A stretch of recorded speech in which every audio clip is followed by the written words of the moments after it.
ശിരൂരിൽ ദുരന്തത്തിൽപ്പെട്ട അർജുന് വേണ്ടിയുള്ള തിരച്ചിൽ 9ാം ദിവസത്തിലേക്കാണ് കടന്നിരിക്കുന്നത്. ഇന്ന് ബൂം എക്സവേറ്റർ ഉപയോഗിച്ച പരിശോധന പുരോഗമിക്കുന്നു. 60 അടി ആഴത്തിൽ വരെ ഈ എക്സവേറ്റർ ഉപയോഗിച്ച് പരിശോധിക്കാമെന്നാണ് വിലയിരുത്തൽ. അതുകൊണ്ട് തന്നെ രക്ഷാപ്രവർത്തകരും പ്രതീക്ഷയിലാണ്. അതിനിടെ അർജുന്റെ ലോറി ശിരൂർ കുന്നിന് സമീപം ദേശീയപാതയിൽ നിന്ന് പുഴയിലേക്ക് വീഴുന്നത് കണ്ടതും പുഴയുടെ അരികിൽ തന്നെ ലോറി ഉണ്ടാവാമെന്നും ദൃക്സാക്ഷി വെളിപ്പെടുത്തത് പുറത്തുവരുന്നു. നാഗേഷ് ഗൌഡ എന്ന ആളാണ് ഈ വെളിപ്പെടുത്തൽ നടത്തിയിരിക്കുന്നത്. ഇതോടെ അർജുന്റെ ലോറി പുഴക്കരികിൽ മണ്ണിനടിയിൽ ഉണ്ടാകാമെന്ന നിഗമനത്തിലാണ് ഇപ്പോൾ പരിശോധന നടത്തുന്നത്. ആ പരിശോധനയിലാണ് അർജുന്റെ ലോറിയിലെ മലക്കഷ്ണങ്ങളിൽ കെട്ടിയിരുന്ന തടിയിൽ ഉണ്ടായിരുന്ന കയറിന്റെ ചില ഭാഗങ്ങൾ കണ്ടെത്തിയെന്നുള്ള വിവരം പുറത്തുവരുന്നത്. കുന്നിൽ നിന്ന് ഇടിഞ്ഞു വീണ മണ്ണിനൊപ്പം മരത്തടി കയറ്റിയ ഒരു ലോറിയും പുഴയോരത്തേക്ക് നീങ്ങി വരുന്നത് കണ്ടുവെന്നാണ് നാഗേഷ് ഗൌഡ പറഞ്ഞിരുന്നത്. ഇങ്ങനെ വന്ന ടൺ കണക്കിന് മണ്ണ് പുഴയുടെ തീരത്തുണ്ടായിരുന്ന ചായക്കടയാണ് ആദ്യം പുഴയിലേക്ക് തള്ളിയത്. പിന്നാലെയാണ് തടി കയറ്റിയ ഒരു ലോറി പുഴയിലേക്ക് വീഴുന്നത് കണ്ടുവെന്നും നാഗേഷ് വെളിപ്പെടുത്തുന്നു. ഇതേസമയം കുന്നിന്റെ മുകളിൽ ഉണ്ടായിരുന്ന ഹൈ ടെൻഷൻ ഇലക്ട്രിക് പോസ്റ്റും പൊട്ടി താഴേക്ക് വരുന്നുണ്ടായിരുന്നു.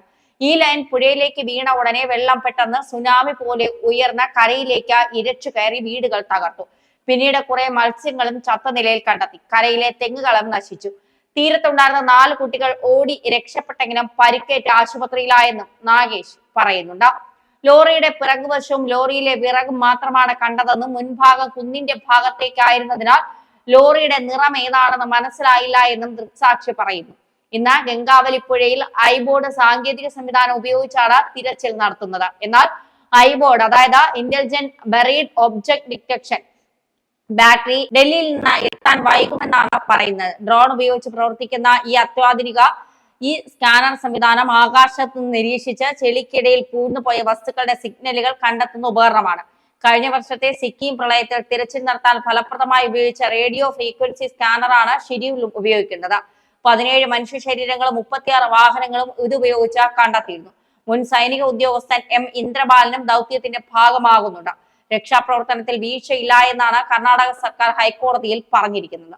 അർജുനെ കാണാതായെന്ന് പരാതി കിട്ടി ഉടൻ തിരച്ചിൽ തുടങ്ങി. 19-ന് രാത്രി പരാതി കിട്ടി 20-ന് കരയിൽ അർജുനായി തിരച്ചിൽ തുടങ്ങിയെന്നും ഹൈക്കോടതിയിൽ സർക്കാർ പറഞ്ഞിരുന്നു. കേസ് ഹൈക്കോടതി വീണ്ടും പരിഗണിക്കും.